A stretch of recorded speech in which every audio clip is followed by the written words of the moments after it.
DORK Podcast with Rich Keefe. It's the DORK Podcast with Davey. It's the DORK Podcast. Hashtag. It's the hashtag DORK Podcast. Thanks for tuning in to another episode of Hashtag Dork. My name is Rich Keefe, joined as always by Davey Eyeballs. He is Naughty Rog Von Naughty Dog. He's a PlayStation exclusive. All hail the king of ginger ale. It's Ryan. Davey, how are you? It's good. I'm not wiping away tears this episode, so I'm okay. No, yeah, that's true. It was not quite the emotional roller coaster as episode 3. No. But you got right back to Joel and Ellie. You got it back to those two at the forefront of this episode very much. And let's just dive right in, shall we? And for those that were curious, we'll get into some thoughts on the DC news at the very end of this. But this will be mainly just the recap episode of the 4th episode of season 1 of The Last of Us, entitled Please Hold My Hand. And once again, spoilers for the show in the episode. We're going to do our best to have no spoilers for the game, unless there's sort of like this wasn't in the game, this was in the game, but we're not going to look forward in the game. And the game is 10 years old, so that's kind of on you if you haven't played it yet. So no, but I would say if you haven't played the game and you're watching the show, you don't want to have the ending spoiled for you on the show. Right. Like if you spoil the game, but it's like vis-a-vis, round and round. Yeah, right. But right out of the rip, we get Ellie playing with the gun that she got, and a little foreshadowing there with Ellie holding the gun at the very beginning of this episode. Yes, absolutely. So you get the sense too that like they're starting to kind of warm up to each other too, which is kind of nice. But Ellie has that reckless side to her that is going to start rearing its ugly head now and again. Yeah, I think you might be right about that. And also, we mentioned how the first 2 episodes of this show gave you flashbacks to sort of how this whole thing got started. Episode 3 and 4 did not do that. So I was wondering early on, like, are we going to get this every single episode? Now I'm starting to think maybe we were only going to get it the first 2, and then maybe we're done with that now. Which is great, because I think like by this point in the game, like you get it. Yeah, we got it. Right? Yeah. You got it. Like you understand how this works. And there was a moment in this episode where you're like, something happened where what's the guy's name? Perry and Kathleen go into like this basement, and you see the floor kind of move. Yep. And you don't need to know what that is, but you can kind of guess. So you kind of get it at this point, right? Yeah, I think so. I would agree with that. So the 2 characters are traveling to Wyoming, and obviously they had just gotten the vehicle. That was sort of, it is amazing. And somebody put that on Twitter. They were like, hey, we need an episode where where Joel and Ellie get a vehicle. Like, what can you give us? They're like, got it. And they give you episode 3, which is like this incredible like love story. It's like how they got a truck. Yeah. They got the truck and now they're going. It's like, what? Okay. So they're going to Wyoming. And then so much of it, even some of the slow parts, I think are just building more of the chemistry between Joel and Ellie. Like all the shit with the pun books. Like, why did the Scarecrow get an award? Because he was standing in his field. I like the diarrhea joke, was my favorite of the episode. Diarrhea joke's not a bad joke. Oh, speaking of, so my daughter, who's 3, is not to turn this into kids say the darndest things, but my daughter, who's 3, likes to sing songs, and she also likes to substitute any word for poop. Me too. Which is hilarious. Mm-hmm. It's just funny. So the best one, because she started singing it again, it's a little outdated now, but the best one is, you better not pout, you better not cry, you better not shout, I'm telling you why, Santa Claus is coming to poop. Funny every time. No, I just laughed at it legitimately. So Cece's on the right track. She's on his own. She knows what she's doing. It's clear as day that she is her father's daughter. Oh, so much so today, her commitment to a joke is only matched by me. So there's a book that we have, and it's like Frida Kahlo, and it's like a number book. So it's 1 through 10, and it's like 1 like blue house, and then it says it like una casa azul, like, or you know, so it's like in Spanish and in English. So your Spanish is actually on the same level as your 3-year-old daughter's as well. We're in lockstep. So I read the book to her tonight. Every single time, 1 blue house, she goes 1 blue poop, 2 poops, 3 poops, full all the way to 10. So at first I'm like, I'm not gonna laugh, even though deep down I think it's hilarious. but she was so committed to it and she was so innocent. And so by like the sixth one, she was like 6 poops. And I'm like, all right. All right, you got to stop because I'm laughing way too hard. You got me. But going back to Ellie in the truck, they get Hank Williams. So again, music is a big theme in this. They've already played a bunch of hits already. Mm-hmm. Then you get the Nudie Men's magazine there. I couldn't tell what the name of it was. What was the name of that? Now you're gonna put me in the spot. I don't remember, but it was something. It was some double entendre. Yeah. It was like stacked or something like that. I don't know. But, yeah. But I do like the joke of like the pages being stuck together it tickled me as well because that's something that you know. But it's also good, and then like her being like, I'm just fucking with you, because it's like Joel thinks Ellie's younger than she is, or not that she's younger than she is, but just that like she should be a little bit more innocent, unfortunately. Mm-hmm. And like there's so many times, whether it's an innocent joke like that or like stuff that we get later where you're like, yeah, she might be 14, but like she's only grown up in this world, so it's not the normal 14. And I think he's still holding on to the thought of what Sarah was like when she was 14 and she had never seen anything like that. So to him, I mean, that's kind of like again, I'm going back to the watch, like he's kind of stuck in time, especially when dealing with a teenage girl, thinking like it's not fair that you've seen this. He actually says like, it's not fair that you've had to like see this stuff. And I think that's when he realizes that it's like a little bit different than it's a lot different than what he would think what a normal child sees and does in this world. Mm-hmm. There's a pretty good realization. And then when they're camping out, I think there's a good conversation too, because obviously they had just, not too long ago, she had seen a whole group of infected for like the first time, or at least that many infected for the first time. And then when they're camping out, she's like asking about like the infected still. And he's like, no. Out here, we're not worried about that. It's like, it's worse. Like we're worried about people. Like people's what's going to come out this way. And that's to me, what has been any successful horror movie or zombie TV show like The Walking Dead, you find out pretty quickly. And I know we've said this before, that the most dangerous thing still in the world are people. Yeah. And just like this, and they said in like the post episode thing, like people's compulsion to like dominate, and how like revolutionary groups are like often just as bad or worse than the people they overthrew. So it's interesting to me how Lord of the Flies this gets very quickly. Yeah. And speaking of Lord of the Flies, we'll get to Melanie Linsky's character from Yellow Jackets. So she pops up in this. That's very on brand. My question would be this: if you are traveling and you know that there are both infected and terrible people, and you do find a nice spot in the woods, wouldn't you still sleep in the truck? I'd sleep in the truck. I feel like it's just I would sleep in the truck. Yeah. But again, I think people are more interested with your stuff than you. So maybe I would separate it just because like if take the shit, whatever, I don't care. Like I'll figure it out. But you're not going to get us both I'm not going to get got. Yeah, that's true. I mean, I guess because it's easier to see from a distance the truck than people sleeping on the ground, but still just like, I'd be like, I know we're in the woods, but like, we're also kind of sitting ducks here. But I would think about it in the sense that like, I would park the truck away from where I was sleeping. So if someone does happen to find it, they're just going to be so psyched that they found that they're not going to keep looking for me. Yeah, no, yeah, and then you're good. Now you're shit out of luck with the truck, but it's fine. But like that was a luxury you're that we had. Yeah. So then you get Ellie's asking Joel about Tommy, and it's a good line in there too, where he's like, "It's a long story." She's like, "It's more than 25 hours." Like, that's how much time I think we have. How has a long story ever been long? When someone's all I hear when people say it's a long story, that just means they don't want to tell it. It doesn't matter. It could be a short story. I just want to tell it. But it's never been a long story. It's the longest story you've ever told. There were stories where I've like tell it right now. It's always the ones where you have to like, all right, hold on, back up. And you have to like provide more information. You have to give like more background information.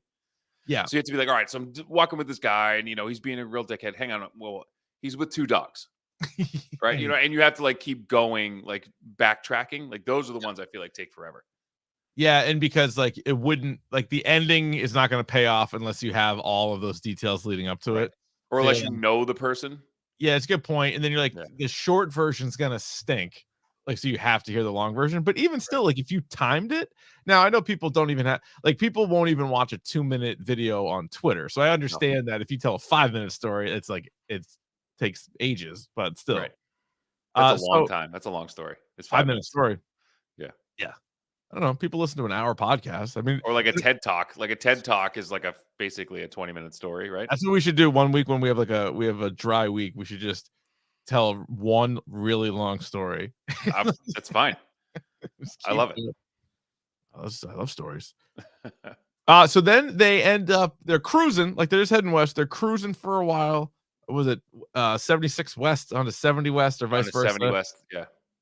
And then they hit Kansas City and you get the trucks everywhere. And that is one Well, thing that like I know these apocalyptic shows have been done to death, but like the million cars on the highway, it's still like an image that stands out and it's in every one of them. Like they all do it.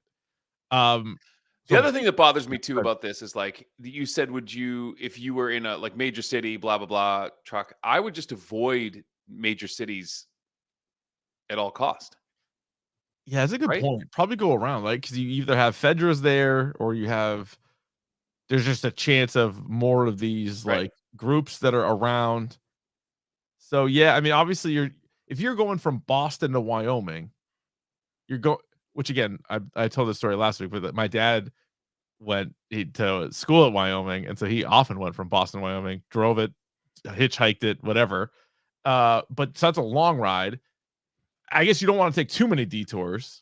That'd be the one. No, I would try to stay on the highway as long as I could, but if there was an exit to get off like a major city, like I would just keep going. Like Like that. I know at some point you need gas. I know at some point like Hmm. it's going to be a challenge, but yeah, I just would stay out of proper cities. Yeah. So deviating from the game, they go to Kansas City. That is not in the first Last of Us, and then you get a little bit of a issue. So they go around, but now they're in the city. They're all turned around. I'm not familiar with Kansas City, but they can't find the highway. It's a And planned city. Should be a grid, right?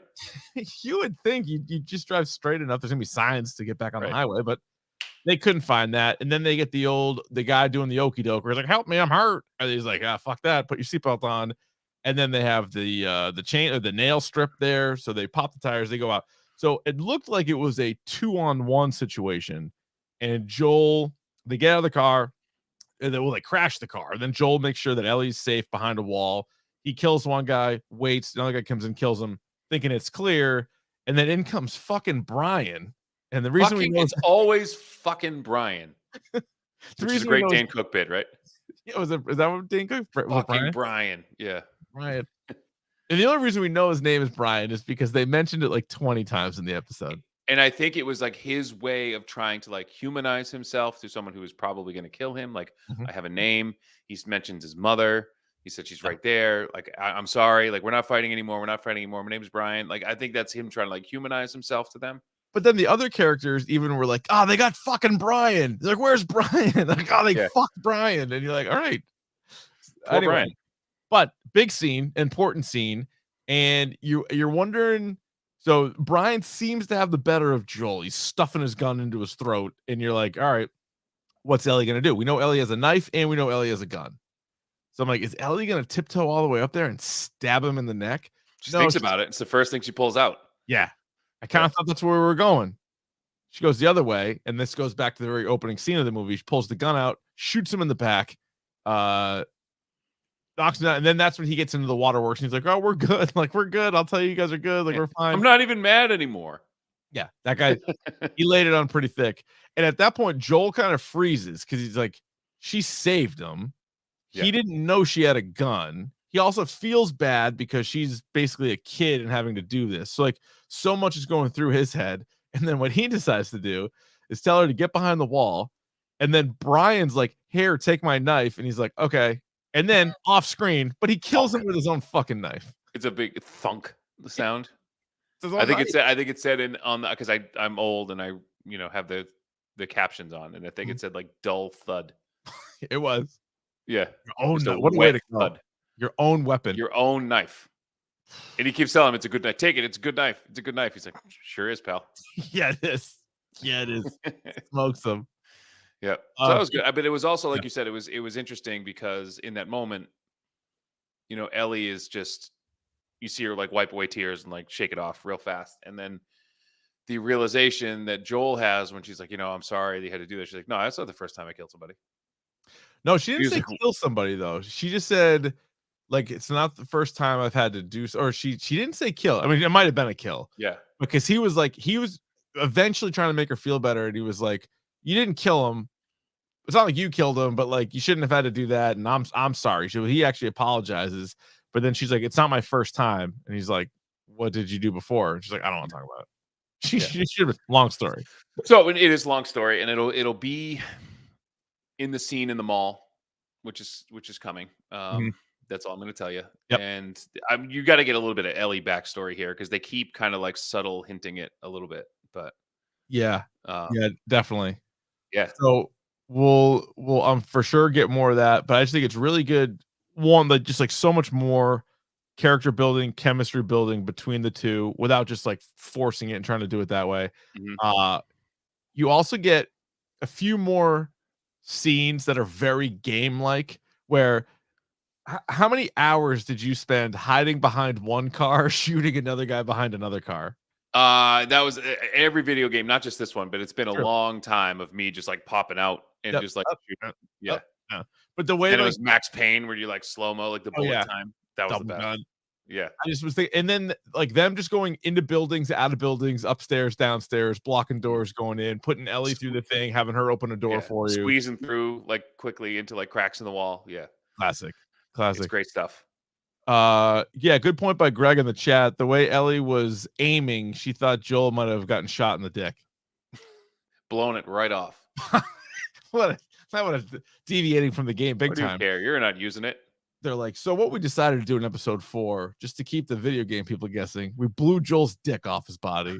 I'm like, Jesus, what a choice. One interesting factoid. I don't know if you caught the after show.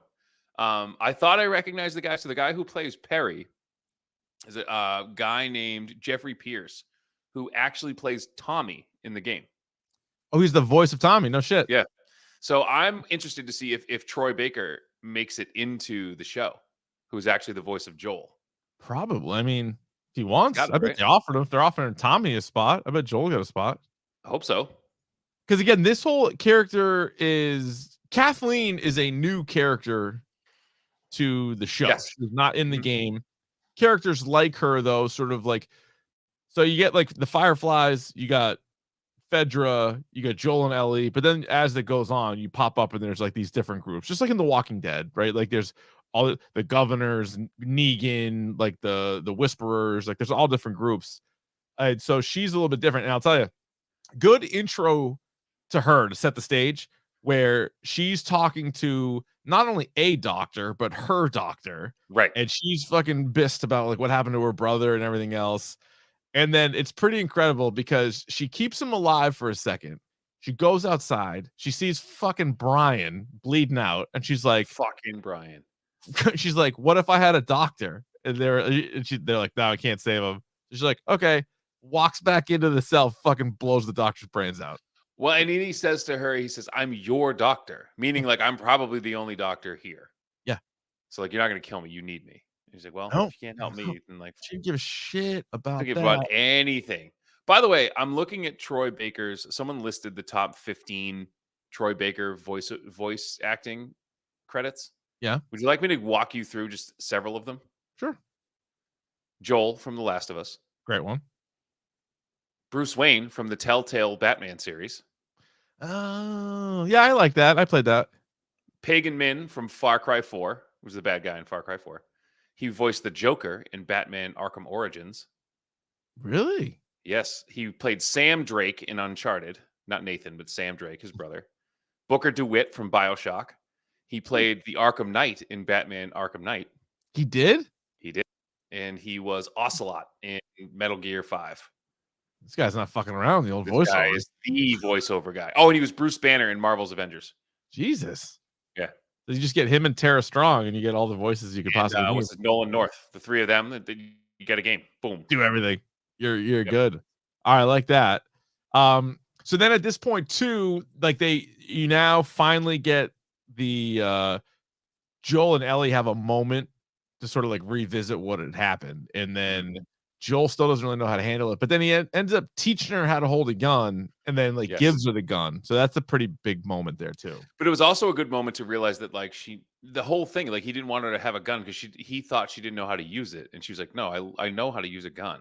And he's like, and they taught me that in school. He's like, all right, so a bit. And he's like, nah, he's like typical. And then like he showed her how to correctly do it. Yeah. Which was fun. And you can tell that was huge for her. Like you could tell right away, like she really liked that part of it. Oh, going back to Kathleen real quick. So obviously I like her. She's a good actress. She was in Yellow Jackets. She's been in a bunch of stuff. Does she, from what we've seen, feel like the type of person that could lead a group that big that would also overtake the QZ zone? It's funny because I was thinking the same thing that whole episode because is it Melanie Lynskey? Yeah. Linsky? Yeah. Her voice, she has like the sweetest little voice. Yeah. And it does not seem as though she's that intimidating. And because of that, and even when she's doing her housewife thing in Yellow Jackets, like it's not that intimidating, not that scary until it has to be. Yeah, then it is. Yeah. And you can see it in her face, but like her face and her body language does not match her voice. Yeah, no, and her to me, voice it's like very sweet. It's kind of like Hooks from Police Academy to me, And then she turns it on like, "Don't move, dirtbag," But the people they're looking for are Henry and Sam, who are significant players in the video game, and I'm excited to see them on camera and how that plays out. Yeah, and I believe we do see them briefly Very end. at the very, very end. And so once again, you have Ellie and Joel taking a snooze. Like they got to take a snooze. Could you, at that point, like, so again, the whole idea is like you're on this like long journey where you're hoping to be by yourself near nobody. You get stuck in a city. People are on to you. They're looking for you. Would you be able to, even if you felt like you had a good hiding spot, take a snooze? Well, it was funny because you mentioned that, and then in the scene with the truck. So after they had that conversation of what Ellie and Joel have that conversation about how like, are we going to be able to sleep? They're infected out here, and he's like, no, they're people. And then he winds up staying up all night.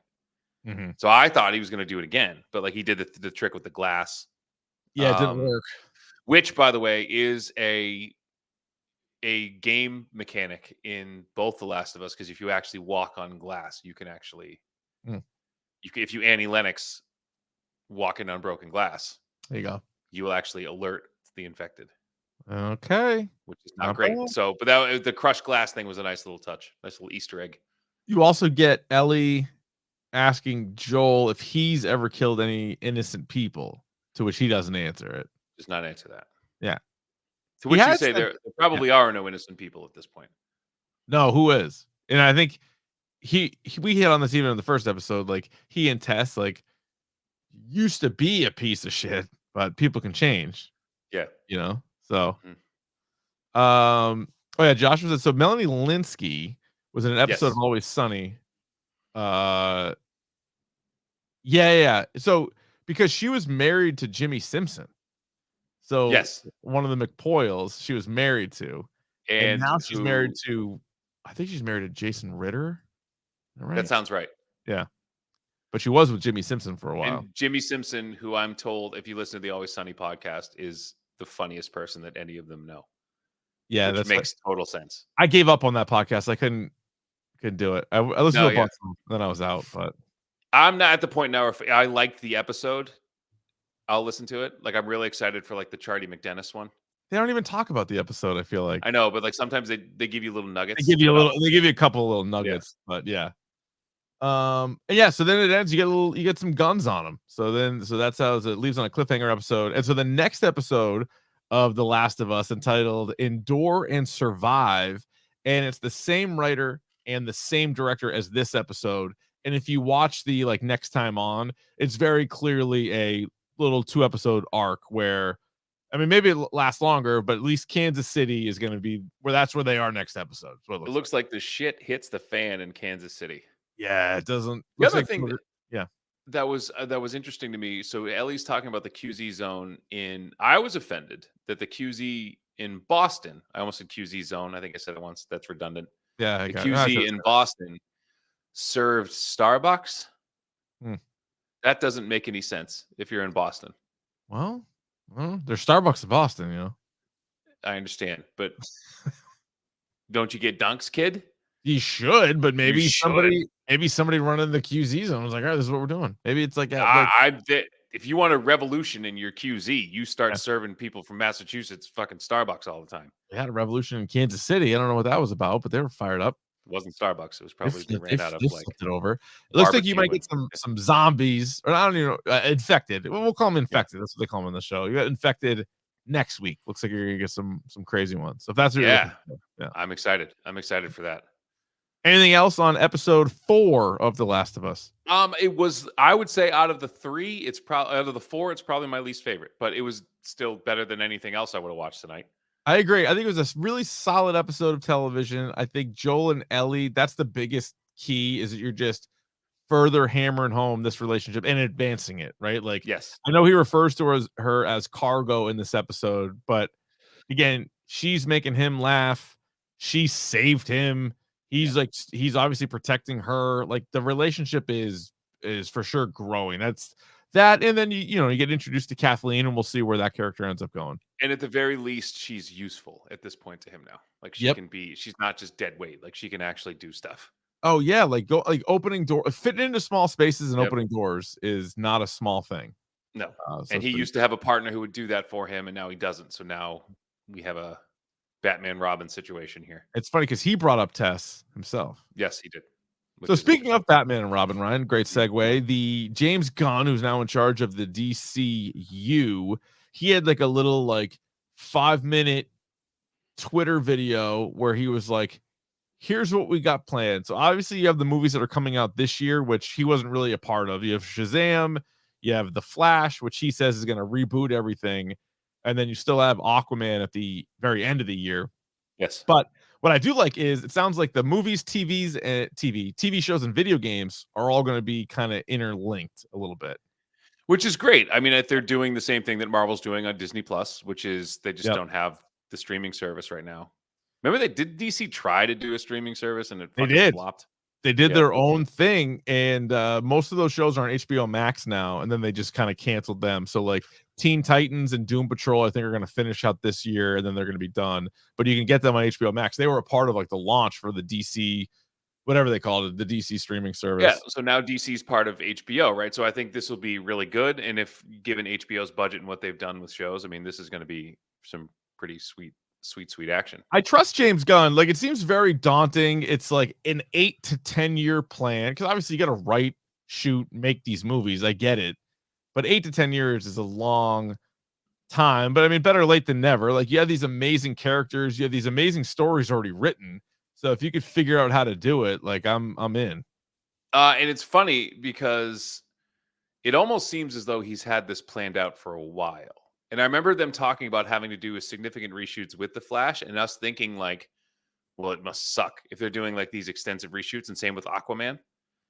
Now I'm starting to think that it's just, all right, James Gunn has to fix all of this stuff to shoehorn it into what he's doing, which is I'm fine with. Yeah, let him do it. Let him do whatever he wants to do. Exactly. Like, let him do it. Let him do the whole thing. So he announced like 10 different projects. There's some animated TV shows, there's some full-length movies. He also said like the Batman and like Joker 2 and those things, those are called Elseworld properties. So they're gonna be their own thing. And like, so Matt Reeves can make as many Batmans as he wants, but it's not going to be this Batman.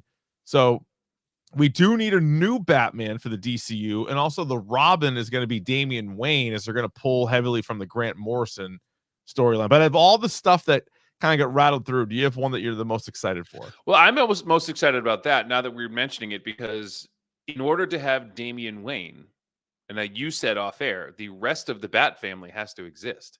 Yeah. And the kid who plays Johnny's son in Cobra Kai, has expressed interest in being Jason Todd in that. Okay. You need a little rougher around the edges. I think Taron Egerton is still my favorite for Jason Todd. He might be starting to get a little old depending on when you're doing it, but I like him. He's like the best casting for that. If you introduce Damian Wayne, he's older and has been Red Hood for a while now. Yeah, right? for a bit. True. So, yeah, and Egerton's probably what, 40? Yeah. maybe not even. So, No, yeah. he's younger than me, but he's in his 30s. The other interesting bit of news that I got, so Insomniac is pushing for an R rating for their Wolverine game, Oh, and it's said to be set before he joins the X-Men. okay. You know Slicing that? and dicing people. I like that. I I'm excited said for that. Yeah. that bar that they show in the trailer better be just limbs and torsos Ah, when I'm done with it. it needs to look like that scene in Logan with X-23 when they just fucking Like destroy right up through everybody. the Yeah. chin. Yeah. Yeah. I like that. So there's gonna be an Amanda Waller TV show. Viola Davis is back in, so she's all about. So she's even the good movies, shitty movies, doesn't matter. She's in But it. I love how she's kind of like the Nick Fury now. Like she ties Anchoring. everything together. Yeah. Yeah. Like if it's a DC movie, like Amanda Waller's going to show up at some Yeah. point and try to tell someone what to do. Yeah, no, I mean, most of the stuff looks pretty good. The thing I'm most excited for is Swamp Thing. And I love Swamp Thing. yeah. Yeah. Oh, I can't wait for Swamp Thing. And it's I'm not excited too. Sorry, I keep stepping on your toes. I'm excited about a lot of things. Happening here. I I had a won't good do it joke again. too. Okay, go. I had a really good joke. Come on. I feel like I lost its luster now. No, come on. Give it to me. All right. Because I'm going to feel guilty if you don't say it. Okay. I'm really excited about Swamp Thing, and it's not just because I call my wife's pussy that.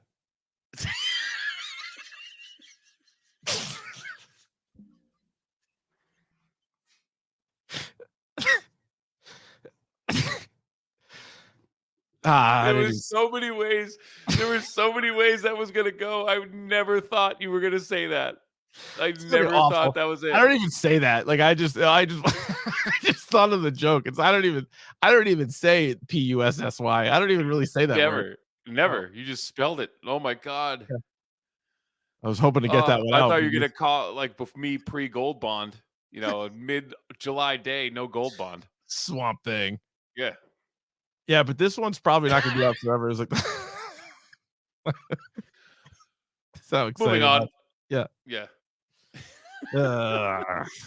Fuck. These late night podcasts are like so stupid. I'm like delirious. Yeah. So dumb. Peacemaker season 2. Are we getting that? When are we getting that? I'm all in on Peacemaker. Yeah, they are making a season 2. I don't know when it's coming out, but I'm for that. They also said the Green Lanterns TV show. They said it's gonna be like True Detective, and I was like, all right, easy. Okay. Easy. All right. We'll see. But you know what's super impressive though? James Gunn said that he named like 3 different shows or movies that were going to be based on certain comics, and like immediately those comics sold out. So I kind of respect that. So there's the Tom King Supergirl run from I think last year. There's Grant Morrison Superman, Grant Morrison Batman stuff. So like, and apparently that you just say can't find them now. So that's good. I'm gonna read and reread some of those coming up. I think on Hoopla you can find most of those. Yeah, hell yeah. And what a day for Grant Morrison though, huh? Mm-hmm. Doing all right. All right, Ryan. Next week we are going to be back for episode. Oh, so how are we going to do this with the Super Bowl? Didn't we talk about perhaps Monday? Yeah, but it'd be even late. I guess I work nights now. I don't know if you heard. I don't know how we're going to do it. We'll figure it out. Or we punt it to. We do. I think the last time we talked, we said we're going to do 2 episodes 2 weeks from now. Well, no, that's because we got to do Ant-Man and the Wasp: Quantumania in 2 weeks. Oh boy! So next week. Wait, is this true? Joshua in the chat says you can stream this on Friday. No way. Can you? The next Last of Us you can? Maybe they're making an exception for the Super Bowl. It's the Super Bowl? Yeah. Episode airs Friday. Oh my God. All right. Well, TBD on that. Maybe we could record it, squeeze it out a half hour on Saturday or something. Yeah. Shit. All right. Love that. All right, great. All right. I gotta go to bed. I'm fucking tired, man. All right, very good, Rye. Thanks for coming. Thanks for the joke. Thanks for following through with that Swamp Thing joke. That made my night. Yeah, I didn't even say it right. I just stepped all over it. It was a mess. Anyway, all right. Have a good. Speaking of Swamp Thing, it's a mess down there. All right. Have a good one.